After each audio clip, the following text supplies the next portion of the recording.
Hey, what is up guys? Welcome back to the channel and welcome to Disney Speedstorm. Now the kart racer, well, from Disney, is basically in its early access phase, so you can purchase founders packs and all that good stuff to essentially play early before it comes free to play, either towards the end of this year or possibly the start of next year. Now I am, I guess, classed as a founder. I've been playing a ton of this game and really enjoying it for something, well, a little bit different. And it just received a massive patch, basically changing a lot up within the game. So I'm here today to basically cover what's been going on with the game, what's changed and what's new. So the first thing that's changed is, well, Mike Sully. If you've been playing this game, you will know he's been absolutely terribly overpowered. As of recent, his doors were basically spamming online racing lobbies, and well, that should be changed up a little bit. So let's have a look what's changed with him. So as you can see, the normal activation of hold the door, which is his unique skill, spawns one door, not two now. So that means that if you just activate it normally, non-charged, it's only going to spawn a single door instead of two, which it was doing before, meaning that door spam was a real thing in this game, and it was an absolute nightmare. So now let's move on to the next point within his kind of changes. So the teleport distance in both directions is reduced by 10%. So if Mike drove through it, he'd get teleported forward. That's been reduced by 10%. If one of your opponents drove into it, you get teleported back to, back quite a bit. That's again been reduced by 10%, meaning that it's just not as powerful as it once was. And if you have been playing this game online, you will know just how bad it really was. You spend most of your online races basically teleporting back and forth, depending who you were. And now the next one is the doors now disappear after 10 seconds. This is reduced from the original 20 seconds, so pretty much halved in terms of how long the doors will hang around, which for me is a good change. It did seem to absolutely just cluster the lobbies. It was really, really frustrating and really annoying, kind of just made you not want to play it at all. So thankfully some changes coming to Mike, and there's quite a few good ones really that kind of balance him out a bit more, because he was truly overpowered.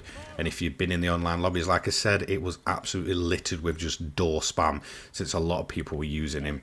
Now we've got some changes to Sully. So this was, in my opinion, one of the weakest characters of the bunch. His special skill was pretty much pointless. It never really worked unless someone was right up next to you, which isn't always the case. It was absolutely terrible. However, he's gone the opposite direction and been massively buffed. So like before with Mike, let's see what buffs this guy has got. So Sully, obviously one of the bigger characters in the game, supposedly really quick, but overall very, very slow in acceleration. His area of effect of his fearsome roar, which is his special skill, has been increased. So this means it's a wider radius. Essentially what he does is what you're seeing on screen, slam down on the floor, and that's now been changed to be a lot bigger to be able to catch more of your rivals. Before it was absolutely terrible. They've also changed the area of effect shape, so I'm not really sure how they've gone about this.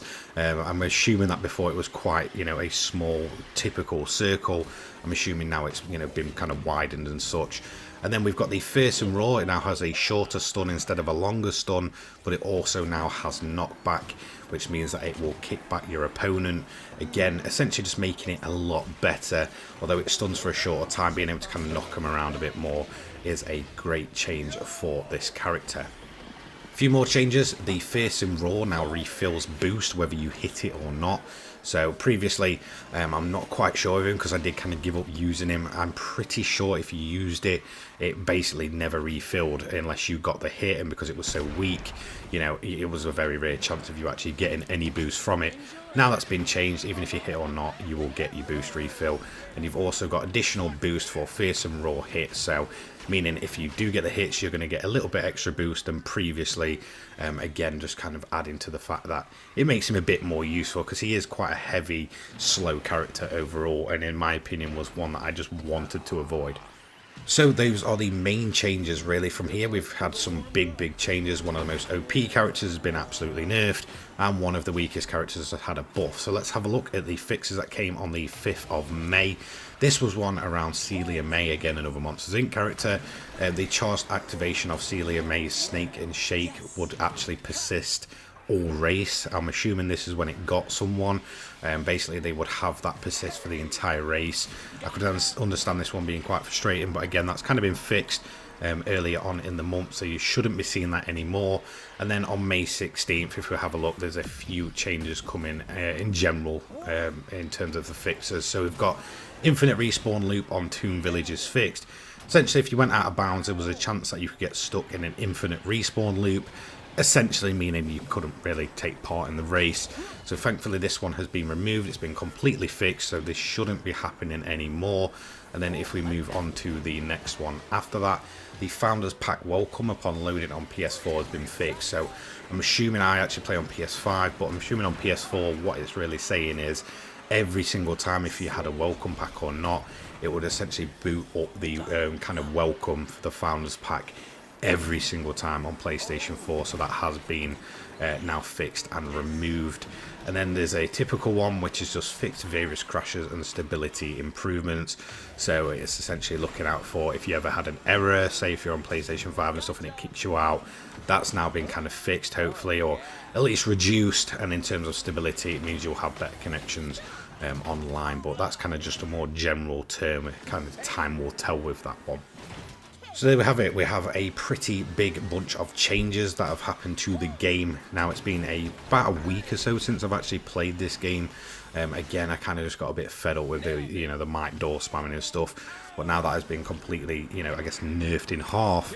Hopefully it shouldn't be as bad, and I can really get back to actually enjoying the online racing, because it is massive amounts of fun. It's just not too fun when everybody's running Mike Wazowski and there's doors littering the whole track. It does get a bit tiresome.